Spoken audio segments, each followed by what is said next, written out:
I don't really use the oven anymore. In this case, I was trying to get the bearings out, so I was hoping to heat them up so they fall out. But it didn't work out so well, so I had to hammer them out. I also don't hammer near the cases anymore. I'm using extensions so I don't hit the case.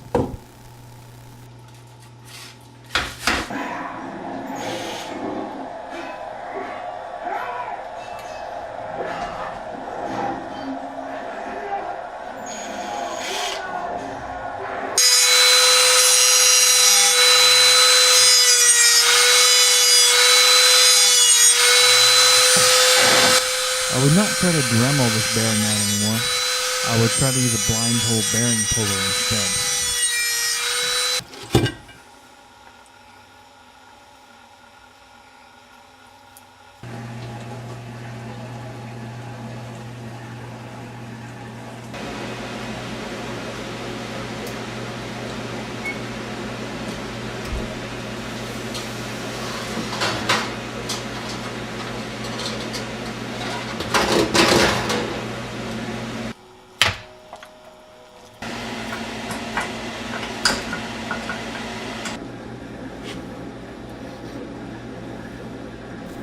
I did a lot of work in the kitchen back then. I don't live there anymore, and I don't do any work in the kitchen anymore.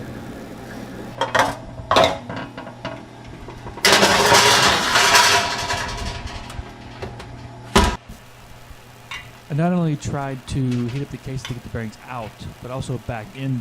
And again, right now I usually use the press or something else to press them in or hammer them in with another race. I don't actually use the oven to heat them up. One of the problems with doing that I found is that you have to keep moving the bearings in place so they can get flat spots in them if you heat it up too much.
I lined up the transmissions so that the gears were laid out in order, so I could easily just put the transmission in by following the order in which I laid the gears out on the table.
I put all new transmission bearings on the gears, and I also put new shifting forks into the engine.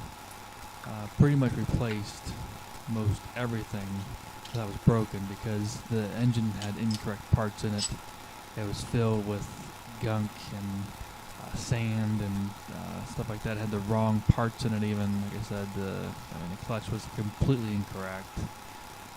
So was even the crank gear was incorrect. So I really did replace as much as I could on this that I found to be bad or thought was bad in any way possible.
This is where I put the piston on to measure the piston over the exhaust bridge and the exhaust port so that you can drill the 3 holes in it to lubricate the exhaust bridge.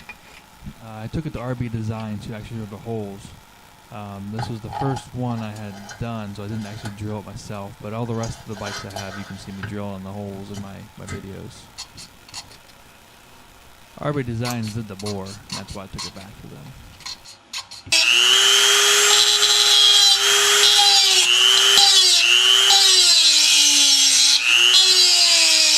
The kicker catches whenever you try to kick it, and it still does today. I tried to fix it when I did the Dremel. It made it better, but I didn't fix it completely.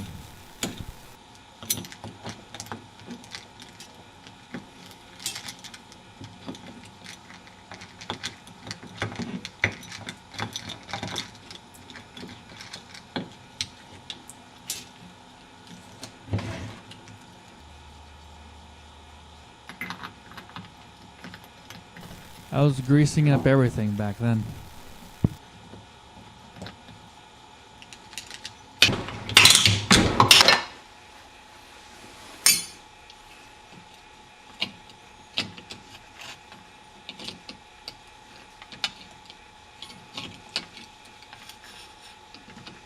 Because the primary drive is a chain, it's extremely hard to tighten any of these bolts because you have to have this thing not move anywhere. And so not to put the stress on the chain, whenever I tightened up the crank bolts, I actually put a rod through the connecting rod and had it lean against those bolts. And as you can see, it got bent when I was doing it. These old motors, these old Maicos, they'd use belly view washers, which are kind of cone-shaped washers stacked together that are made for the spring. And instead of pushing the plate outward, you actually push it inward. So you push that button inward to release the clutch. The complete opposite of what Japanese bikes are. So in order to put the clutch on, you have to also put these clips on. And in order to get those clips on, you need to push this thing in. And it's extremely difficult to push it in. You need some kind of clamp. I didn't have a clamp back then. I didn't also want to put it on the chain. So since I had the motor off, I used 12-ton press, as you'll see here. But since then, I do have a clamp that works with it. Yeah, as you can see here, I used the press to press it in and put those clips on. Yep, and the airbox, I gotta figure that fucker out. It's hitting right off the carb slide.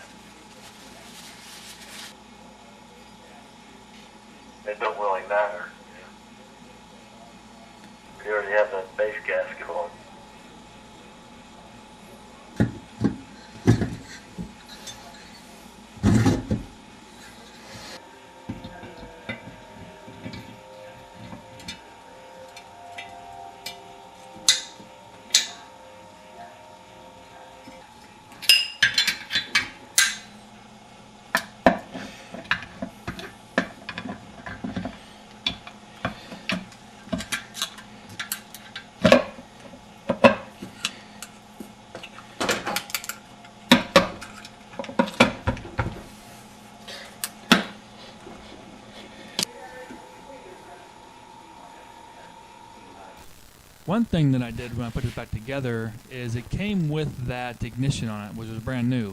Unfortunately, it was the wrong ignition for it. It was a less wound ignition than it's supposed to have on it. I mean, the centerpiece is fine, but the windings are supposed to be 4,000 or 5,000 for a 490. And I also put the KTM 495 kicker on accidentally. So for a while, this bike had the incorrect ignition and it had the wrong kicker on it.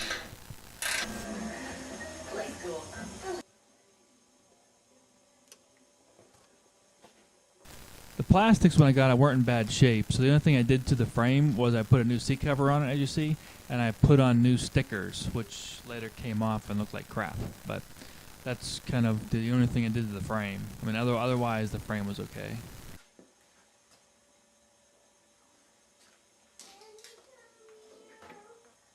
I really wanted to just ride this bike when I first put it together, so I didn't bother to hook the rear brake. I just rode it unconnected and didn't bother to mess with it. And that's what you can see there, that the rear brake cable is not, or rod is not even hooked up.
And there it is today. The only thing different is I've put a desert gas tank on it. I've put these Tusk straps on, so you can, these Tusk straps on so you can pull it up. Still has the same seat on it. Has a front gas tank. And it has a Mikuni carb, so it makes it easier to start. It has choke, and it has this rear contraption, because the first time I put this on, you would get water if you went into a puddle. So I've routed it so it goes up into the air box and straight up, so that hopefully we won't get any water in it if I ride it. And of course I put the 490 on it. See if we can start it. Just have to prime it with a few kicks, put a choke on, and give it a few hard kicks, and should start up. We'll see.